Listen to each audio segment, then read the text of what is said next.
So last week, we looked at the reading from the first chapter of the book of James and talked about being consistent with ourselves day to day, bringing what we learn here to what we do both here and through the rest of our lives, right? Being doers of the word and not merely hearers of it.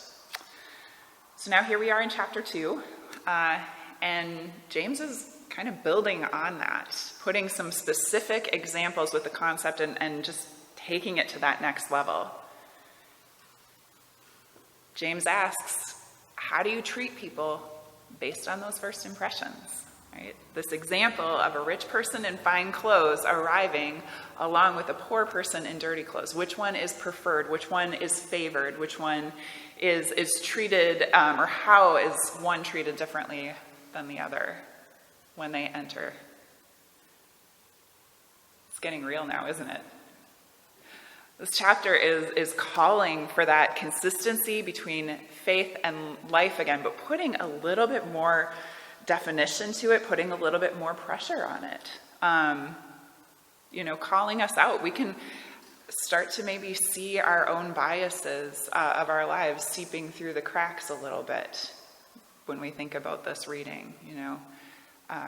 Who do we want to come in the door? This is maybe both an individual call to check ourselves, but also to see the biases instilled in us by the world. Because we live in a world with those internalized, implied rules, and we kind of follow them without really realizing it sometimes, right? In a given situation, we make quick judgments, right? We do. About who is better or worse or worth listening to or knowing, networking with, who we want to think well of us, who can help us in our status or our career, and we act in ways that reflect that. We do. The next time you're in any group setting, take a minute and just maybe lean back a little bit and just watch it all. Do you know who you're supposed to be listening to and who isn't supposed to speak? Who gets corrected and who doesn't? Even if you disagree with them, who doesn't get corrected?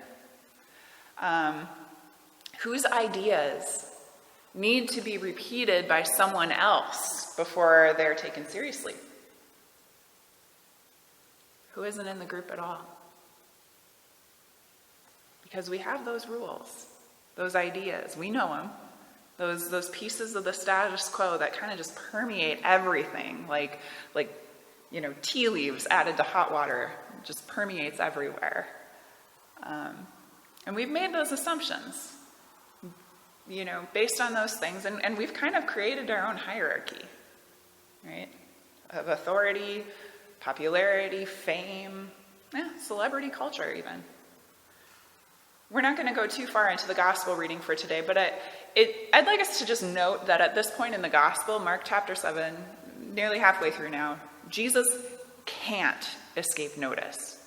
He's gaining a certain level of fame, and people really are treating him like that, right?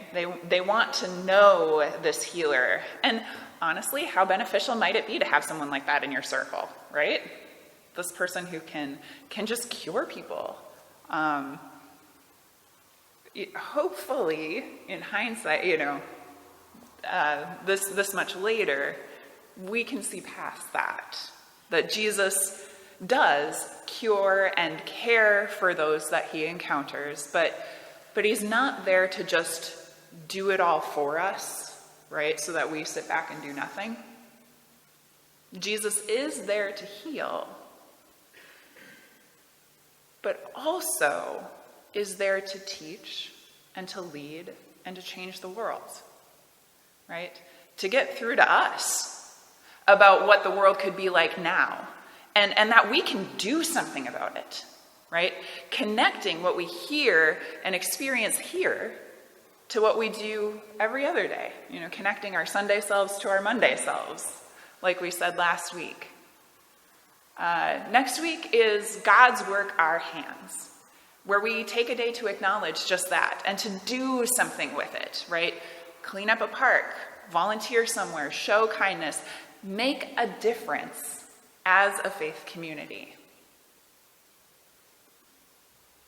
It turns out this isn't such a strange idea after all, right? Back to James. That's pretty much exactly the point that he makes at the end of today's reading. If someone lacks food and clothing and you say, go in peace, keep warm and eat your fill, but don't supply for those needs, what's the good in that? Right. Logic. But let's flip it around. If someone lacks food and clothing and you say, go in peace, here's a blanket and food, that makes a difference. Faith active in love and lived out like that is alive. Love your neighbor as yourself. What does that mean? Well, it means loving yourself and loving your neighbor.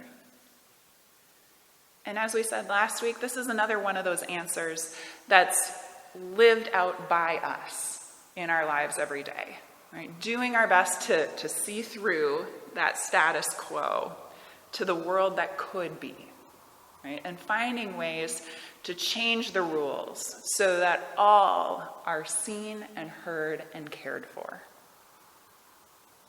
Who's in the group? Who gets listened to and who's expected to listen? Who is your neighbor? We are called to see through all of that and work for the world that can be. To try again when we don't get it right? Forgiveness and grace enable us to do that. Mercy triumphs. Being assured of God's love for us frees us to do that. We are called to take those concrete steps, to make changes for the better in the whole world around us, to shift the systems to a better and more equal place. And we're also called to do that, not just in the systems, but also in our ordinary everyday encounters, right? To be a neighbor to our neighbors. Catching that vision that Jesus presents to us through his teachings and his examples. Healing, feeding, caring, looking for those individuals that the status quo, that society overlooks, making a difference for individuals, and changing the world. We are called to catch that vision that Jesus presents to us and follow that as we go through our lives, to take those concrete steps on every level toward a better world. Amen.